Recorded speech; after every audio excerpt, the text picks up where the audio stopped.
So according to common belief, were empires truly built by money? Or was it actually capital, the force that built the entire world, that shaped them? Long before modern markets, Wall Street, stock exchanges, or global economies existed, a simple but incredibly powerful idea emerged. An idea that changed everything. Wealth didn't grow from what you owned, but from what you invested. And this is where the story begins. The rise of capital and how it transformed the world. Imagine 17th century Europe. Kingdoms were expanding, trade routes stretched across oceans, and merchants risked their lives to transport goods. But a single storm or a pirate attack could wipe out an entire fortune. People needed a system where risks and rewards could be shared. And that's when the first major innovation of modern finance was born: joint capital. Now multiple investors could contribute to a single venture, and everyone would share both the profit and the loss. If the ship returned safely, everyone earned. If it sank, everyone lost. This one shift changed everything. Wealth was no longer measured by how much gold you possessed, but by how wisely that gold was used. The Dutch East India Company became the world's first publicly traded corporation. For the first time in history, ordinary citizens could buy shares of a company, meaning they could literally own a piece of global trade. Capital was no longer reserved for kings and nobles. It belonged to anyone bold enough to believe in the future, and that belief became an unstoppable force. It funded explorations, built cities, and connected continents. Capital was no longer just money. It was imagination, risk, and ambition woven together. But as capital grew, the need for structure grew with it. Trade was accelerating, and people needed a place where they could gather, negotiate, and build commercial networks. And so our story now turns to the unlikely birthplace of the world's first stock exchanges, the crowded, lively coffee houses where global finance quietly began. As trade expanded and people exchanged commercial ideas, capital slowly stopped being a privilege, held by a few wealthy elites, and began transforming into a new force beating at the heart of commerce. People were starting to understand how investment and partnerships could shape the future. But as this new system grew, the need for order and trust became impossible to ignore. Capital was not just an idea. It was a major responsibility. By the late 17th century, contrary to what many believe today, Amsterdam was the financial center of the world. The success of the Dutch East India Company inspired other nations to create similar enterprises.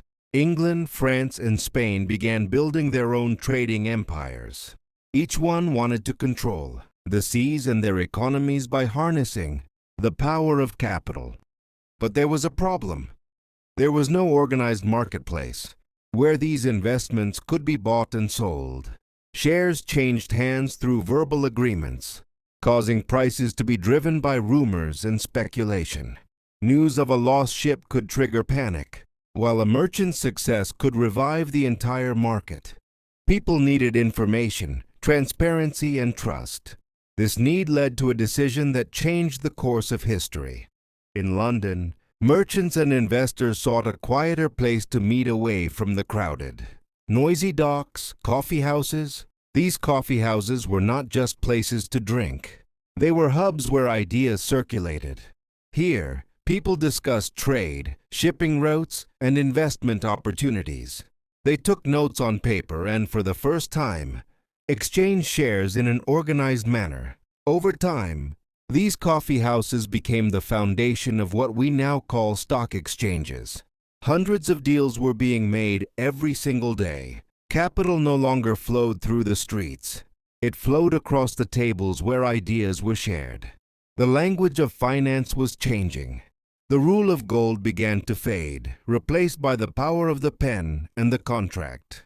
In the next chapter, we will see how these coffee houses transformed into official stock exchanges and how they paved the way for giant financial centers like Wall Street, Coffee houses were no longer just places to socialize. They had become the early hubs of modern finance. Every table could mark the beginning of a new trade, a new agreement, or even a new fortune. People weren't simply drinking coffee. Without realizing it, they were building the economy of the future. Investors waited for captains to bring news of returning ships, and rumors that shaped the direction of trade whispered through these rooms. Over time, this activity turned into a system. One of the most famous coffee houses, Jonathan's Coffee House, made history in 1698. The merchants who gathered there began writing the prices of shares on a board regularly. This is considered the first organized price list in history. Investment was no longer based on rumor, but on information. And those first numbers, written on that wooden board, symbolized the birth of the modern stock exchange. London's financial heart had grown too, large to be contained within coffeehouse walls. In 1773, merchants came together and established an official institution, the London Stock Exchange. The idea born in the coffee houses had now become an industry. Capital was no longer a privilege of the wealthy. It became a force accessible to anyone with vision. Stock exchanges quickly spread around the world. Amsterdam, Paris, New York, Istanbul. Each became a new center of trade and investment. The world had transformed into an economic organism fed by information. Prices, news, and investments flowed rapidly from one place to another. But like all power, this one also ushered in a new age, the age of speculation. People were now investing not only in products, but in the future of ideas, what you could call the trade of possibilities. And this would fundamentally change humanity's relationship with finance. In the next chapter, we will explore what happened as capital continued to grow at this speed. The first major market crises, bubbles, and collapses. Because it wasn't just capital that was rising. Human greed was rising right alongside it. The rise of capital was now accelerating rapidly, but this was both one of humanity's greatest achievements and one of its most dangerous experiments. One of the things being bought and sold in trade was no longer just goods, but dreams. Money had become the power not only behind commerce, but behind imagination itself. By the late 18th century, capital merged with the Industrial Revolution and launched an era of unprecedented growth in human history. Factories were being built, new technologies were emerging, and production was rising at extraordinary speed.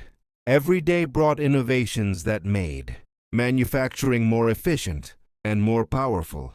But behind this new world stood one force: investment. Investors were no longer putting money only into ships. They were investing in machines, railways, and the minds of inventors. Capital was no longer limited to land. It flowed into ideas, science, and innovation. This was a turning point in human history, because for the first time, wealth was defined not by inherited status, but by the courage to take risks. But every opportunity brings a new danger. As capital grew, competition intensified.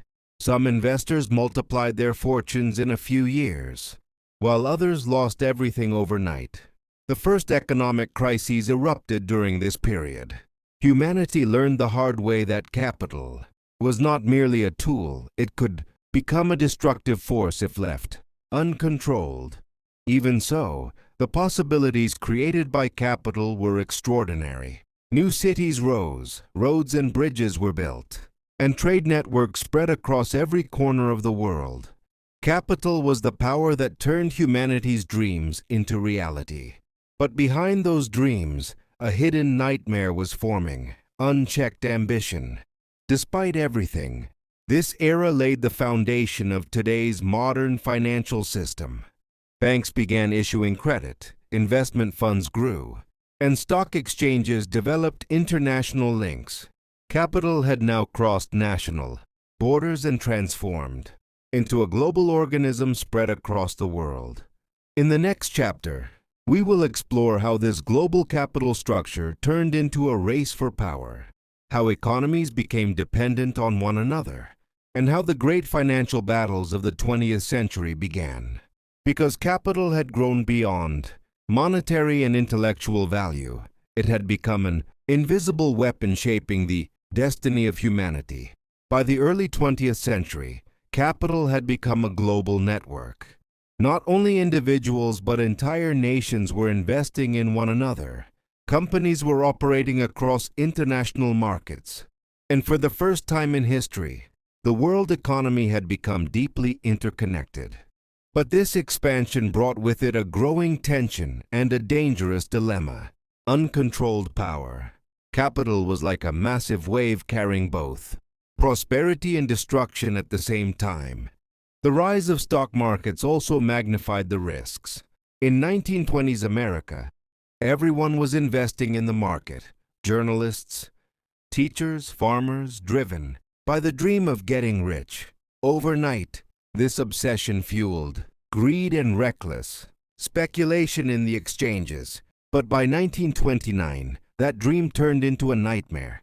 Wall Street collapsed, billions of dollars evaporated, and millions lost their jobs. It was humanity's first major confrontation with the ruthless side of capital. This crisis reshaped the foundations of modern economies. Governments realized they could no longer leave markets entirely on their own. Regulatory institutions were established, financial laws were strengthened, and monetary policies were rewritten. Capital now meant not only freedom, but also structure and oversight. Yet one thing in the nature of capital never changed: the pursuit of opportunity. After World War II, the rebuilding of the world triggered a new age of capital. The United States, Europe, and Japan became centers of global investment. Corporations expanded, technologies advanced, and consumer culture was born. Capital became not just a force guiding production, but a power shaping lifestyles. But this growth continued to feed the greed within human nature. Every crisis created a new opportunity, and every opportunity created a new crisis. Capital once again began pushing its limits. In the next chapter, we will explore how this force merged with the digital age, how finance shifted onto screens, and how it evolved into an ecosystem that lives entirely in the digital world. The rise of capital did not end. It merely changed form. Capital had become invisible, yet faster and more influential than ever before. In today's world, capital is no longer something you can see with your eyes. It has become a force you can feel everywhere. Once gold and valuables were stored in vaults. Now, capital flows through data, algorithms, and lines of code.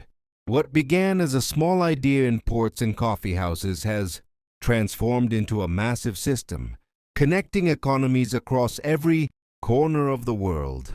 Capital now knows no borders. It moves across continents in seconds and can change the fate of nations with a single click. But this power has brought humanity one of its greatest tests. As capital expanded, the sense of fairness began to weaken. The gap between rich and poor widened, and the language of finance stopped being something everyone could understand, turning instead into a complex system. People no longer see how money actually works. They only see the outcome. They either lose, or they watch the success stories of the few who win. Yet at its core, one truth never changes. Capital is not a system. It is an idea.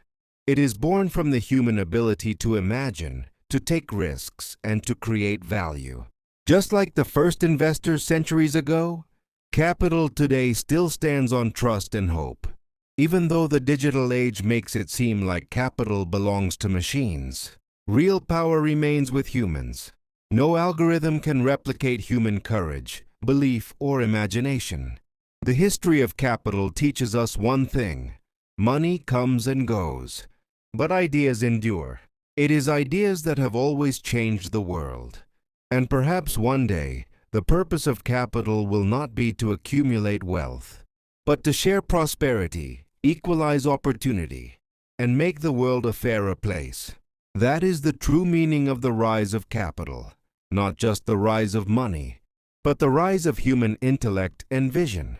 As this story ends, remember one thing: capital does not rule you. You can rule capital.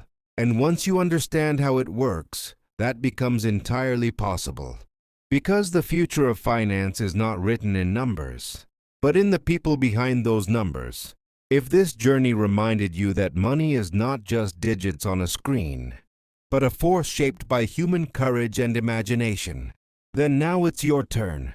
Does capital truly serve humanity, or does humanity serve capital? Share your thoughts in the comments, because this debate might shape the future of finance.